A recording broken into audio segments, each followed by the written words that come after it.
going on?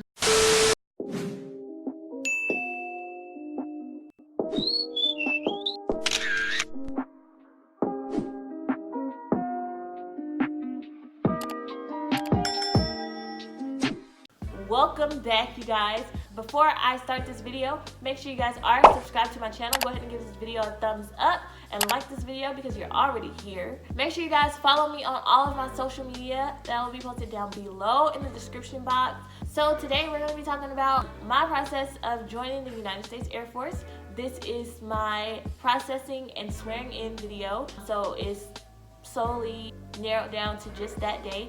And hopefully I can answer any questions that you guys have about how your experience at MEPS will go.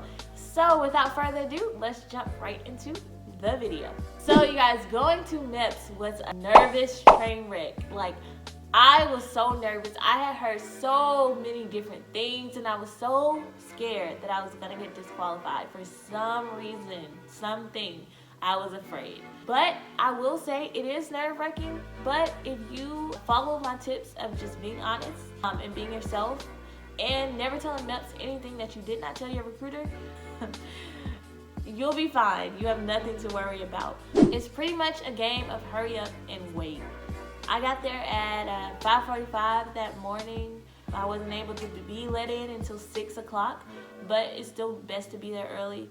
Because you have to go through, you know, the security checks and all that stuff to get into the building. So, pretty much, you're gonna go in.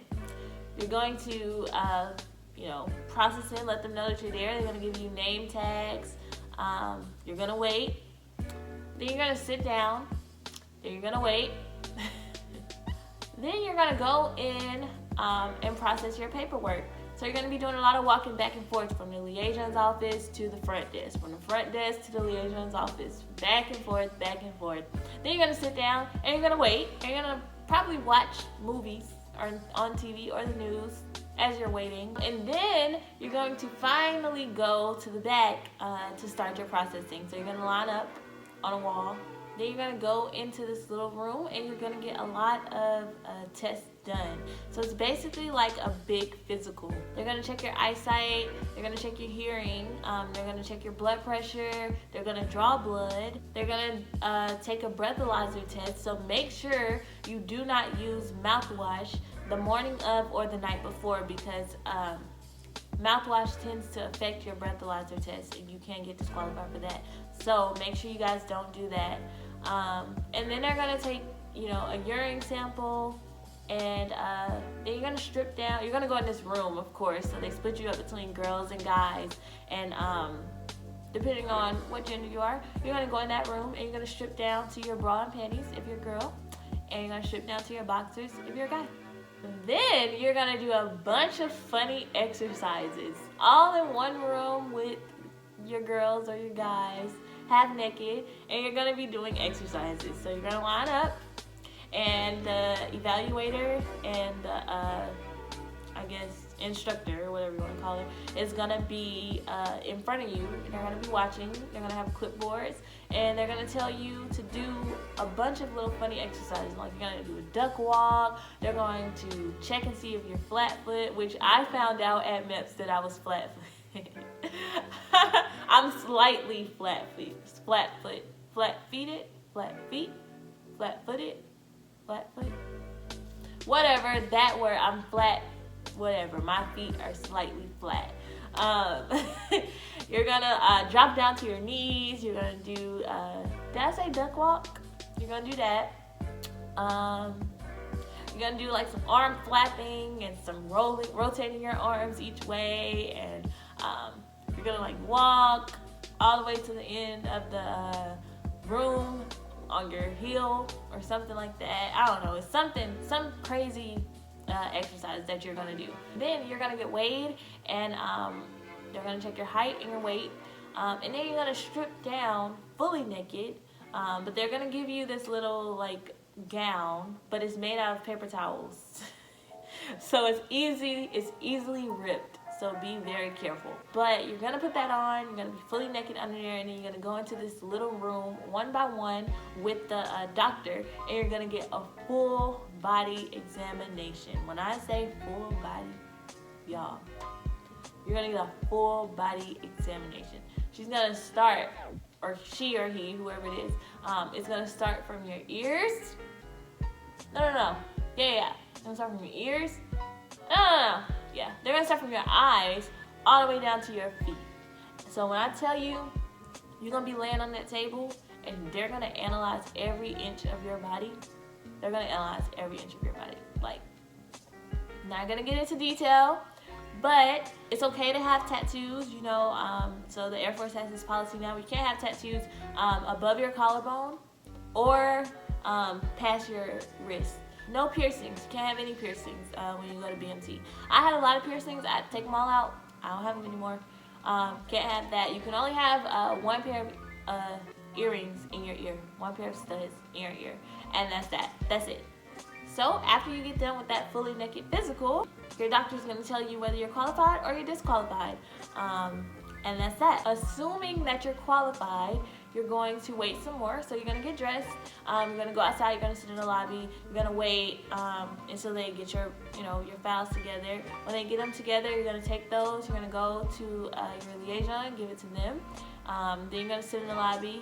You're going to wait some more. By this time, it's time to like eat lunch. So you got like the UFO that you can go in, which is this room that has like video games, food, comfy couches. You can just sit in there, chill, talk to everybody, relax, basically. You'll probably be eating lunch, or you can go in the lobby and watch whatever they have on the TV.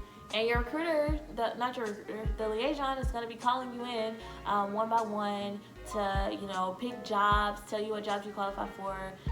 Well, before you pick jobs, you have to do like this little lift thing. So you have to see if you're able to lift more than 70 pounds. That's a qualification for a job. So you're going to go in there, going to lift. Super easy. It's a deadlift. Super, super easy. You're going to lift that thing up. And then you're going to pick your job. So he's going to give you a list of jobs that you qualify for. Pick, I think it was like 13 jobs, and then two areas. So, general, mechanical, administration, or engineering. So you can choose out of those. After you pick your jobs, you go back, you sit in the lobby, you wait until you swear in. After you swear in, you're going to feel so great. It's going to be an amazing feeling. You're going to raise that right hand. You're going to say everything. And you're going to put it down. Everybody's going to be texting you like, congratulations, woo, you joined. Da-da-da. You can have your family, friends, or whoever take pictures of you in that little room. The ceremony is only about like 10 to 15 minutes. It's super, super quick. If that, it's probably like 5 to 10 minutes, but it's definitely a great feeling. Like you cross that line. Like now you're in depth. Like you're in the delayed enlisted program. You're there. You're already one step closer. So that's really cool. And then after that, you go back to your recruiter's office, get free stuff. He's gonna tell you congratulations because mine did, because I had the coolest recruiter ever. He's going to double check that all the jobs that you wanted, that you said you wanted, are the jobs that you wanted.